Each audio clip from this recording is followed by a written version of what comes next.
Hello, welcome back to my channel. If you're new here, I'm Brie, and today's video is going to be fall recommendations. Since we're well into the spooky season, I wanted to give some creepy fall books to read, since this is always the time I like to read darker, witchy, or horror-y books. So I think that I've got quite a bit here. I don't really have any cozy fall recommendations. So what I have here is mainly spooky or horror-y books. I've got 8 books here to talk about, and I think I've got kind of a mix of types of horror, so I hope that you enjoy and can find something that you might pick up this spooky season. So without further ado, let's get into the video.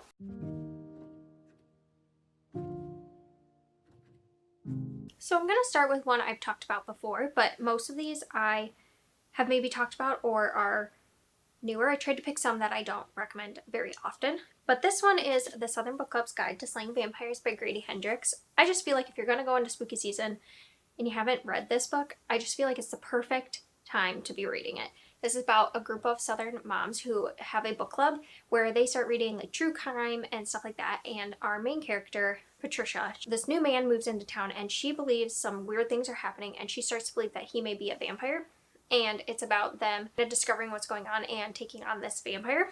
And it's got a lot of grotesque scenes, but it's also got a lot just about being a mom in the 90s and different themes it's exploring. And I also love the like horror aspect of it because I wasn't super scared the whole time, but it was very unsettling, and it kind of can be graphic in its descriptions, especially some scenes in there. But I just love Grady Hendrix writing and the way that it invokes emotion in you. Like, I've never been more pissed off at a group of men while reading in my life. Like, I was so pissed off at these husbands. So I really recommend this, especially if you like kind of vampire stories. I feel like this is a different take on it than I've seen before. I didn't feel bored at all throughout the book, and I just had to know what was going to happen. So a great vampire horror if you are looking for one. And I feel like Grady Hendrix books in general could be one to pick up if you're just looking for a horror this spooky season. I've also read My Best Friend's Exorcism and really enjoyed that as well. And then in a different direction, I have The Only Good Indians by Stephen Graham Jones. This is a horror about a group of men. There's 4 men, and they are Blackfeet men from a reservation, and they've all gone on to their separate lives after this event. I believe it's like 10 years prior. They start dying one by one with this vengeful spirit that is after them over something that happened in their past. This was scary. Like, I felt unsettled the whole time. Each perspective, they felt like such different characters to me, and each one with their own set of things they're going through. Stephen Graham Jones just has a way of writing horror that I don't even know how to describe it, because it's like on the surface, like very easy to get into because it's like very easy to read and connect with, but just leaves you so creeped out, and I love that about his writing. So I highly recommend this one. I read My Heart is a Chainsaw as well, and I liked that, but this one I like a lot more than that one. So if you were looking for like a spirit-y horror, I would recommend this one. But My Heart is a Chainsaw is a slasher, so if that's more your vibe, you could also check out that one. So now I'm going to get into middle grade. Sorry, I adjusted the camera. I felt like it was a little too high. And this is The Secret of Nightingale Wood by Lucy Strange. I read this last year and was just totally creeped out. I didn't know middle grade couldn't be so horror filled. Like, I never had read a middle grade horror, and this one just really stuck with me, and my heart was racing the whole time. I had to know what happened. This is following a little girl whose family moves to this new house, and her mom's very ill, and there's been a death of her brother recently, and that's why they moved. And her dad is traveling, and there's this doctor that comes to see her mom. She also begins to see like this woman in the woods. It's very much a look at women and this idea of going crazy and having their experiences not believed. It's such an unsettling story. I feel for her and her mom like the whole time, and just so worried about what's going to happen to them. And there's so much unsaid, but you can feel it through like the narrative and through what she's seeing and going through, and it just makes it so much creepier, and I loved that. I just never experienced such a creepy middle grade book, and if you're in the mood to get creeped out, I would highly recommend this book. So then I've got a horror I read very recently, and I think it's a very good intro to horror if you're looking for something spooky this season, but you aren't ready to go full horror. Even though this is full horror, I just feel like it's a little more accessible, and this is The Children on the Hill by Jennifer McMahon. This is sort of like a Frankenstein retelling. This is following multiple timelines and multiple perspectives. So we have Vi, who is a young girl in the 70s. It's 1979, I believe. Yeah, 1978. She lives with her brother on this hill, in this house on the hill, which her grandma lives with them. Her grandma runs this like institution for the mentally ill. One day their grandma brings home this girl, but then they start questioning things of this girl and what happened to her. And then in the present day, you're following Lizzie, who is formerly Vi. She's now a monster hunter, and it's kind of like her thinking about the past and how there's this monster out there that she believes is connected to her past. And then you get these other chapters, which are this newspaper clippings from this one reporter who was reporting on what happened and kind of helped to unravel what was happening back in the day.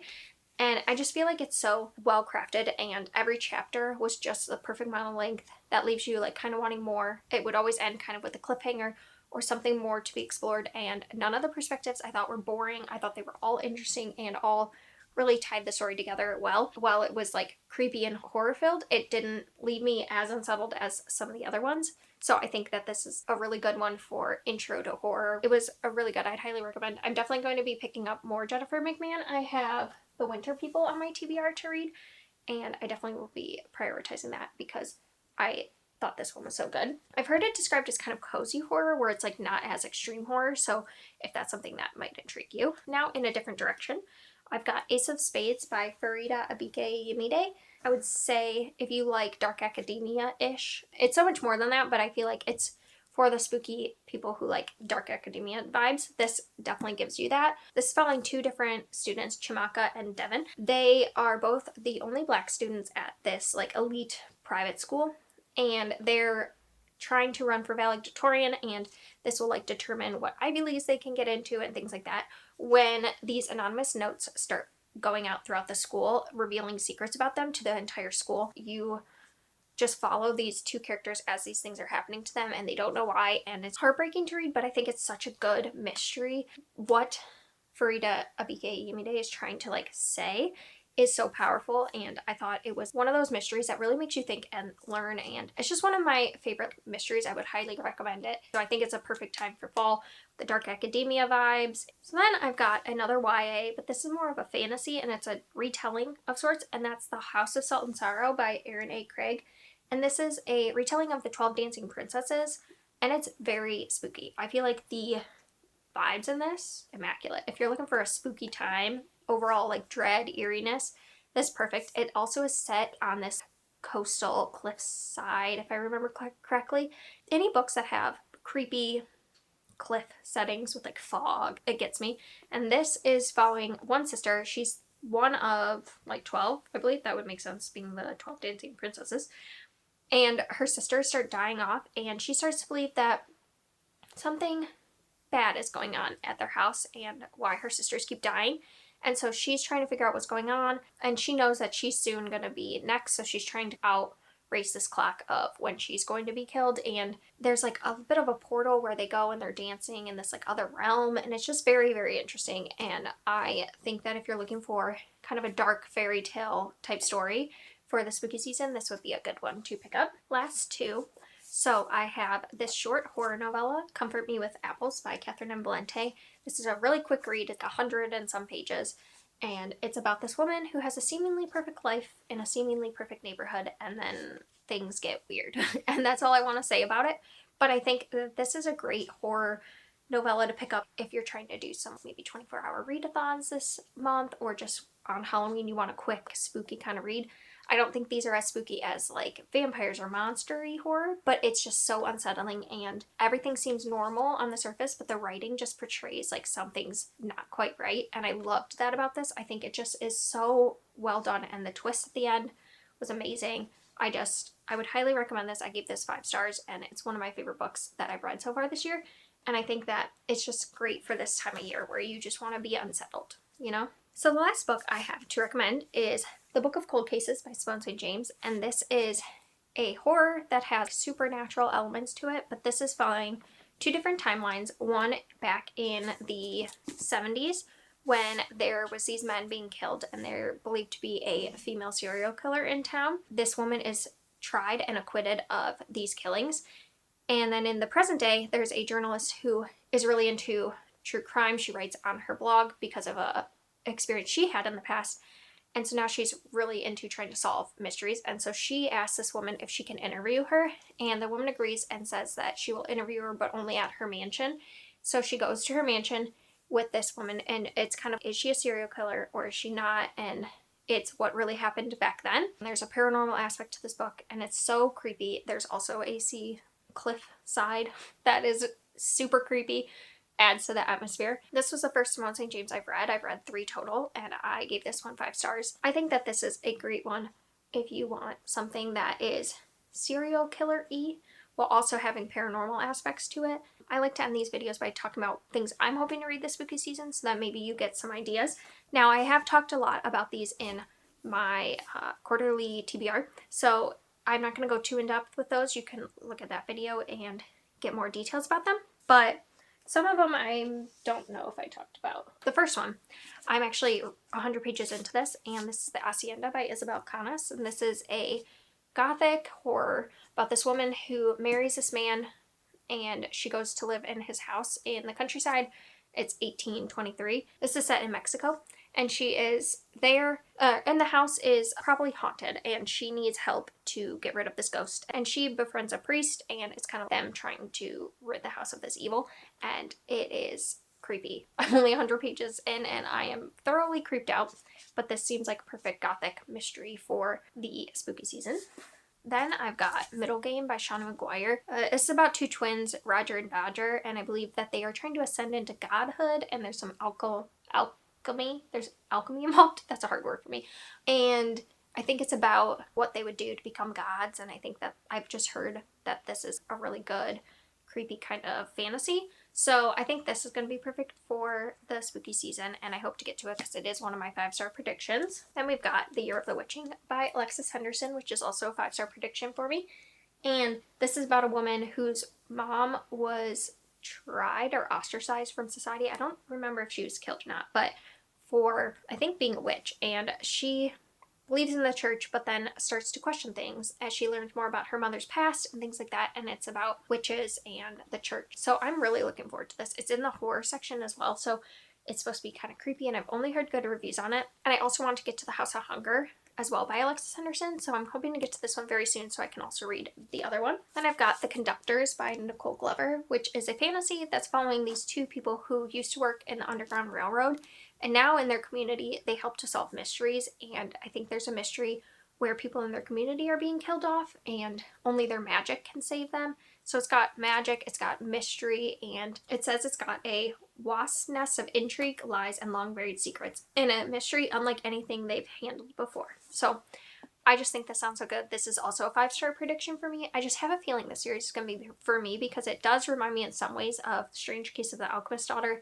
or just other mysteries that involve magic, and that's really what I've been looking for. So I'm excited to get to this one. I think that kind of mystery with magic is perfect for spooky season. Then I think the only cozy book on this list is The Very Secret Society of Irregular Witches by Sangu Mandana. I've heard this described like The House in the Cerulean Sea, which I really, really loved, but witches, and I've heard some people say they even liked it better than The House in the Cerulean Sea, so that makes me so excited to pick this up.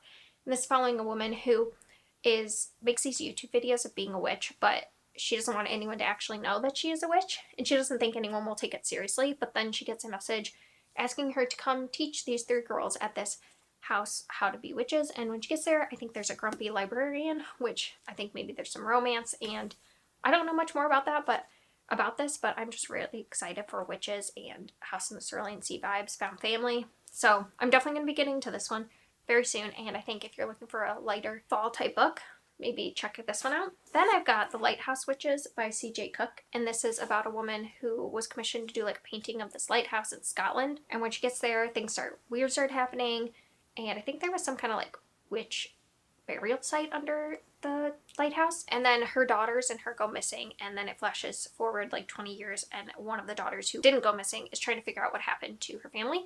And I've heard that there's a lot of different things to the story, but to go in with open expectations, I guess, and that it's a really good book, and it just sounds something that would be right up my alley because I love witches during fall. And then we've got A Dowry of Blood by S.T. Gibson, and this is about the women who were like I think it's specifically one woman, but was like the bride of Dracula, and this is like after Dracula's been killed, and I think it's just recounting what happened to them. And I've heard just only good reviews for this, and I've heard it's spooky, it's a horror, so I'm a little nervous for it because I'm still new to the horror genre, so I don't know what scale of horror this will be. But I've only heard, honestly, good reviews of this, so I'm really excited to get to it. And it's perfect because it's vampire-y, which is perfect for this time of year. So there you go. My stack of, oh gosh, spooky books for this fall. And if you have any recommendations for me for spooky books, I'd love if you'd leave them down below. I hope you find something that you can enjoy this spooky season. And I hope you've already been enjoying many spooky books, or if spooky books are not your thing, I hope you've been enjoying some cozier fall time books. So yeah, thank you for watching, and I will see you next time.